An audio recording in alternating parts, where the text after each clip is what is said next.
I used to think acceptance was a switch. You either had it or you didn't. You heard something surprising, you took a breath, you chose love, and then you moved on, clean, graceful, uncomplicated. That's the version of me I believed in anyway. The I'm open-minded version. The version who could post the right captions and say the right things and never get caught with an ugly thought in her mouth. Then Charlie cried in our living room on an ordinary Tuesday, and I learned acceptance isn't a switch. It's a practice. It's what you do after your reflex shows up and tries to drive. That night started small, leftovers shoved into mismatched containers. A crime documentary paused mid-sentence. My hair in a messy knot that always loosened by bedtime. Outside, the streetlights made the wet road shine like black glass. Charlie had been quiet through dinner, the kind of quiet that feels crowded. He picked up his phone and set it down again. Picked it up, set it down, like the screen might offer him a script. "Hey," I said, nudging his knee with my socked foot. "You okay?" He nodded too fast. Yeah. We'd been together long enough for me to recognize the difference between tired and afraid. I muted the TV and waited. The silence thickened, not comfortable, not yet. He kept staring at the carpet like the fibers could tell him what to say. "There's something I need to tell you," he finally said. His voice sounded like he'd swallowed sand. "And I'm scared you're going to leave." My stomach dropped. My brain sprinted ahead like it always does, inventing disasters. Cheating, debt, secret addiction. I hated that my mind was so creative when it came to losing him. "Charlie," I said gently, leaning in. "Talk to me." His hands were clasped tight, knuckles pale. He blew out a breath and tried to speak, then stopped. Tried again. I crossdress," he said, and the words rushed out like he'd been holding them behind his teeth.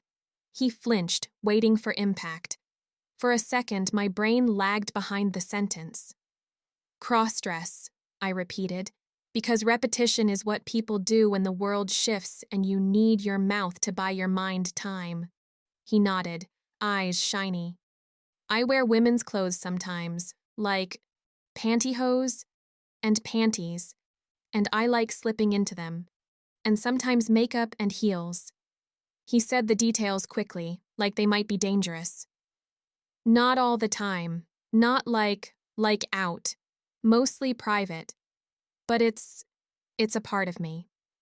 There it was, the truth in the room with us, and my first reaction, God, I wish I could edit it out of my life, wasn't thoughtful. It wasn't warm. It was an instant, involuntary flinch in my gut, a hot, startled wave of awkwardness, a flash of judgment I didn't ask for and didn't want. Charlie saw it. Of course he did. He always saw everything on my face. "I knew it," he whispered.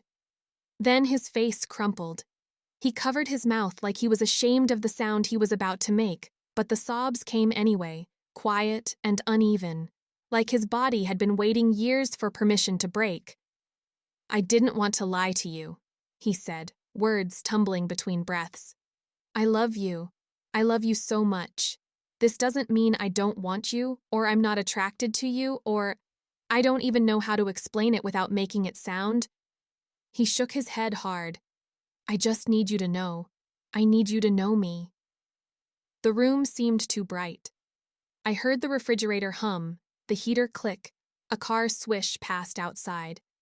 My hand lifted toward him and then froze halfway, like touch might be the wrong language. I swallowed. "Okay," I said, because it was the only neutral word I could find. "Okay, thank you for telling me." He looked up at me like a drowning person looking for a hand. Are you mad?" "No," I said, and I realized it was true. I wasn't mad. I was startled. I was tangled. "I'm surprised." He let out a broken little laugh. "Yeah." Questions crowded my throat. What does this mean? Who are you? Does this change everything? But I felt how fragile he was in that moment, how close he was to deciding he'd ruined us. I didn't want to add weight to the thing already crushing his chest. "Can I ask you some questions?" I said. He nodded, wiping his face with his sleeve. "Anything." "Is it sexual?" I asked, then immediately hated how blunt it sounded. He flinched, considered. "Sometimes," he said quietly. "Sometimes it's just calming, like my brain settles, like a ritual. Sometimes it's arousing, but not always. It's not about replacing you. I don't want to cheat. I don't want anyone else. I like how it feels, the fabric, the whole transformation." I tried to picture him in my mind. Charlie, who wore the same 3 hoodies on rotation, who folded his socks into perfect little squares, wearing heels and makeup. The image didn't match the version of him I carried, and that mismatch made me feel disoriented, like my brain couldn't file him properly. "That's a lot," I admitted. "I know," he whispered. "I'm sorry."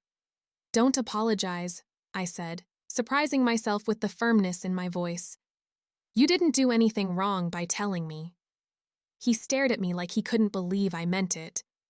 But the truth is, meaning it in the moment didn't make the night easy. After he cried himself into exhaustion and fell asleep, I lay awake staring at the ceiling while the dark pressed in. Charlie's breathing was steady beside me. His shoulder was warm against mine. I should have felt comforted. Instead, my thoughts went feral. What if this means he's not who I thought? What if he wants to be a woman? What does that make me? Would I be embarrassed? Would I still be attracted to him? What would I even tell my friends? My parents? The "what would I tell people" thought made me feel sick, like strangers were standing between me and the man I loved. I stared into the dark and realized something I'd never admitted out loud. I'd assumed being a good person meant your first reaction would be the correct one. No flinch, no fear, no judgment. But my first reaction had been a reflex, an echo of everything I'd absorbed about masculinity and normal, and what love is supposed to look like. The real question wasn't whether the reflex existed. The real question was what I did next. In the morning, Charlie moved around the kitchen like he was trying not to take up space. He made coffee without asking if I wanted any, then froze and poured me a mug anyway, sliding it toward me like an offering. "Morning," he said carefully. "Morning," I answered, and I hated the carefulness in my own voice. I hated that there was suddenly glass between us. We sat at the table while sunlight brightened the room. He stirred his coffee too many times without drinking it. "I've been thinking," I said, heart pounding. His jaw tightened. "Okay. I'm not going to pretend I don't have feelings about it," I said slowly. "Some of them aren't great, and I'm ashamed of that, but I don't want to make decisions based on shame or fear." He looked down. "You can leave if you want." I reached across the table and covered his hand with mine. His fingers were cold. "I don't want to leave," I said. "I want to understand." His eyes filled again. "What do you want to know?" So I asked. When it started. How often. What it meant to him. Whether it changed how he saw himself. Whether it changed how he wanted me. He told me about being a kid and discovering a pair of pantyhose, how the slick softness felt like a secret.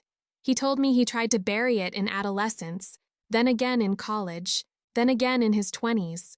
He told me he'd dated before and never told anyone because he couldn't bear the idea of being laughed at. He told me the shame had been a constant background noise. I listened, and sometimes I felt awkward, especially when he said certain words out loud, and I noticed my own temptation to make a joke, to turn it into something small. I didn't. I kept my face open. I let the discomfort be there without letting it steer. Over the next week, I did what I always do when I'm afraid. I researched. I read about gender expression, about how clothing doesn't equal orientation, about the difference between identity and presentation. Some articles felt like relief, like a handrail. Others felt slippery, like they raised more questions than they answered. And still, even with information, I had moments where my mind tried to snap back to its old tracks. I'd see a couple walking outside and feel a weird twinge. Will we still look like that? I'd hear myself thinking, this is strange. Then I'd catch myself and say, out loud sometimes, that's a reflex, Angie, not a verdict. Charlie didn't push. He didn't bring it up unless I did. He didn't ask for anything. He just existed around this new truth, like he was waiting for me to decide whether he was safe. That was the part that started breaking my heart, not the cross-dressing, the shrinking. One Friday night, we were folding laundry on the couch. Socks, towels, t-shirts, the boring intimacy of shared life. Charlie folded my leggings and lingered on the fabric like it meant something to him. Do you have anything here? I asked carefully. Like clothes. His hands stilled. He looked up fast. No, I keep it. Elsewhere. Where? I asked. He hesitated. A box. At my friend Mark's place. He doesn't know what's in it. He just lets me store things. The idea of a box of him sitting in someone else's closet, hidden, exiled, hit me in the chest. You don't have to keep it elsewhere, I said. This is your home too. He stared at me, stunned. Are you sure? My stomach fluttered with fear, but underneath it was something steadier, an urge to stop standing outside the door. I'm sure, I said. But can we go slow? He nodded quickly. Slow, he agreed. Whatever you need. The next day, we drove to Mark's. Charlie's hands were tight on the steering wheel. When he came back with a plain cardboard box taped shut, he carried it like it was fragile, like it was alive. Back home, he set it on the bedroom floor and hovered like he was waiting for a judge. We can put it in the closet and not, he began. If you want, I said, we can look. His eyes widened. You want to? I wasn't sure, not completely, but I was sure of one thing. I didn't want him alone with it anymore. I want to know you, I said. All of you. He sat on the floor and peeled the tape back with shaking fingers. When the flaps opened, he paused, staring into the box like it was a mirror. Then he started pulling things out, black pantyhose in plastic packaging, a couple pairs of panties folded small, a soft camisole, a pair of modest black heels, a small makeup bag. Seeing it all laid out in our bedroom made something in my chest tighten. My reflex spark flared again. This is weird. This doesn't belong. What does this mean? And then I watched his hands hover over the items with a tenderness that made my throat sting. He wasn't joking. He wasn't playing. He looked like someone holding something precious and afraid it would be taken away. They're nice, I heard myself say. He blinked at me. Yeah, I like simple stuff. Something that feels elegant. Elegant. That word shifted something. I realized I'd been picturing this through stereotypes I didn't even know I carried. Something exaggerated, performative, comedic. But what I was looking at was quiet, careful, just fabric and choice and relief. If you want, he said, voice trembling, I could show you. Not like you don't have to watch. I can just put on the pantyhose, and if you hate it, I'll stop. I took a breath. Okay, I said. Show me, and we'll check in.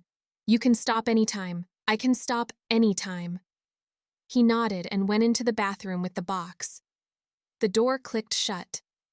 I sat on the bed with my hands twisted together, staring at the closed door like it was a test I hadn't studied for.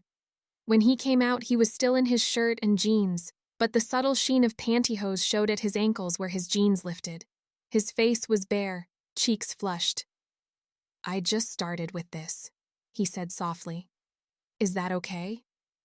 I stared, waiting for shock. It didn't arrive. It was just him, with a secret layer. That's okay, I said. How do you feel? He exhaled, and the sound was so full of relief it startled me. Better, he whispered. Like my skin is quieter. My heart clenched. Skin quieter. like the world inside him had finally turned down the volume. "Can I touch?" I asked, gesturing to his ankle, giving him the chance to say no. His eyes shone. "Yes, please." I brushed my fingers over the fabric. Smooth, cool, almost slippery. Ordinary and not ordinary. Charlie closed his eyes, and the expression on his face wasn't about sex. It was about comfort, about being allowed. I leaned my head against his shoulder. "Thank you for letting me see," I whispered. He let out a shaky laugh. "Thank you for not hating me." "I don't hate you," I said, turning my face toward his. "I love you." Over the next month, we found a rhythm. Not perfect, not always smooth, but real. We checked in. He'd ask, "Is tonight a good night?" And I'd answer honestly. Sometimes I said yes. Sometimes I said I felt overwhelmed and just wanted to cuddle. He never punished me for my honesty. I learned boundaries weren't rejection, they were trust. We had awkward moments, like the first time he tried to walk across the bedroom in heels too quickly and wobbled, grabbing the dresser. My instinct was to laugh, and I did, but I laughed with him, not at him, and when he laughed back, the room felt lighter, like the fear had lost a small battle. One night, I sat on the bed while he experimented with makeup. He was careful, focused, tongue peeking out slightly at the corner of his mouth. He explained what he was doing, not like a performance, but like a quiet sharing. "You're cute," I said without thinking. He snorted. "I'm not cute." "You are," I insisted. "This serious face? Adorable." He rolled his eyes, but he smiled, and the smile softened something in me.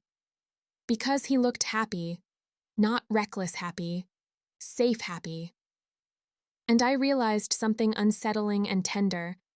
My fear had been about losing him, but this was him becoming more himself. The thing I'd been afraid of wasn't replacing me, it was inviting me in. The biggest shift happened on an ordinary evening when I came home and the bedroom door was half open. Charlie hadn't heard me. He stood in front of the mirror wearing a simple sweater and skirt, subtle makeup, concealer, a touch of blush, mascara. The heels were the modest black pair, nothing dramatic, just enough to change his posture. He looked at himself with a kind of quiet attention that made my throat tighten. He wasn't posing for anyone. He was meeting himself. He looked vulnerable and somehow steadier. Like he'd stopped bracing. The floor creaked under my foot and he spun around, startled. "Oh my God," he said, mortified, hands flying up like he needed to cover himself. "Angie, Hey," I said quickly, stepping into the doorway. "You're okay." He froze, breath shallow. "I didn't know you were home. I just got in," I said, and I forced myself not to reach for humor as a shield. I stepped closer instead. "You look really nice." He blinked. "What?" "I mean it," I said. "You look like you." His eyes flicked to the mirror and back. "I feel happy," he admitted, and also terrified. "Come here," I said softly, holding out my hand. He hesitated, then walked toward me. The heels clicked against the floor, an unfamiliar sound that in that moment felt strangely intimate. When he reached me, I took his hand. "I'm still learning," I confessed. "I still have reflex reactions sometimes, not because you're doing something wrong, because my brain got trained on a narrow idea of what love should look like. But I don't want to live by reflex. I want to live by choice." His face crumpled with relief. "I don't want to hurt you," he whispered. "You're not hurting me," I said. "You're trusting me." He exhaled like he'd been holding his breath for years. "Okay," he said. "Can I kiss you?" I asked, because consent matters even when you're pretty sure. His eyes shone. Yes. I kissed him softly. Not dramatic, just steady. When I pulled back, he looked like he might cry again, but this time it was the kind of tears that come from being seen and not punished for it. After that, something inside me unclenched. Not because everything became simple overnight, but because the fear stopped being the loudest voice in the room. And then, this is the part that surprises people when I tell it, the acceptance shifted into something warmer, something like affection. Then, slowly, into something like genuine enjoyment.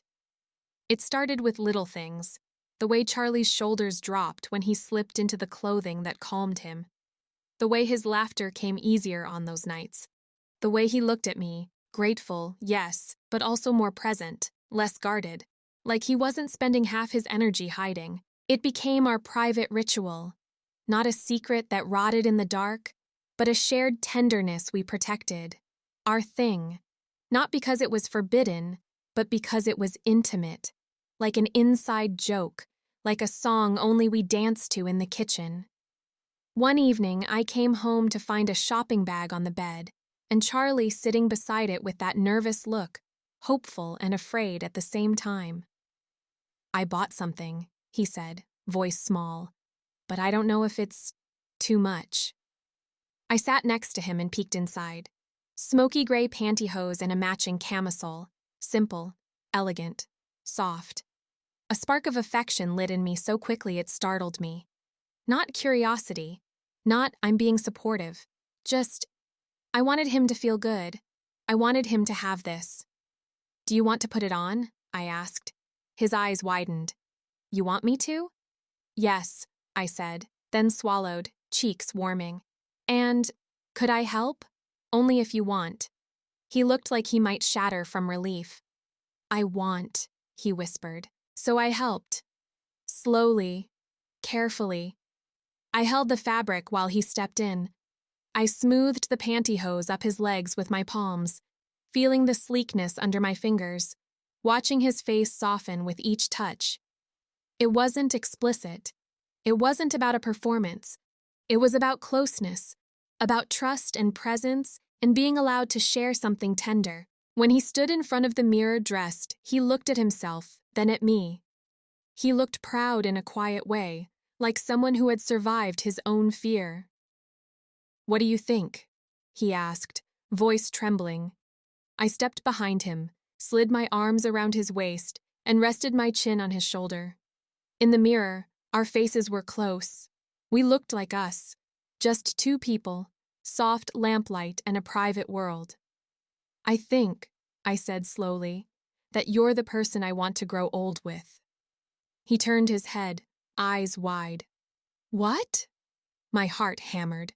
I didn't plan to say it then. It just rose up, sudden and certain. "I thought acceptance would be easy," I confessed. "I thought I was already done growing.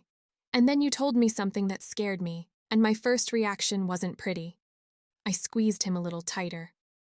"But staying curious, staying with you through it, made me realize something. This is real intimacy. Not just the easy parts, the brave parts." His eyes filled. "I've never felt safe like this," he whispered. "Me too," I admitted, and it was true. There was a strange safety in knowing we could survive hard conversations and awkward pauses, in choosing each other on purpose. He turned fully in my arms, careful, and cupped my face. "I was so afraid you'd be disgusted," he said, voice breaking. "I was so afraid you'd look at me and—" "I did flinch," I said, because honesty mattered. "And I'm sorry." He shook his head. "You stayed." "I stayed," I repeated. "And I learned. And I like it." I laughed softly, embarrassed by how tender it sounded out loud. "I like this side of you. I like how you let yourself be soft. I like that you trust me enough to share it. It feels like we have this private universe." His breath caught. "You really like it?" "Yes," I said, voice steady now. "I do." The words settled between us like something solid. "I want to marry you," I added, and the sentence felt both enormous and simple, like it had always been true and I'd just finally said it in a way my body believed. For a second, he just stared, stunned. Then he laughed through tears and pulled me close. forehead against mine. "I don't have a ring," he said, laughing.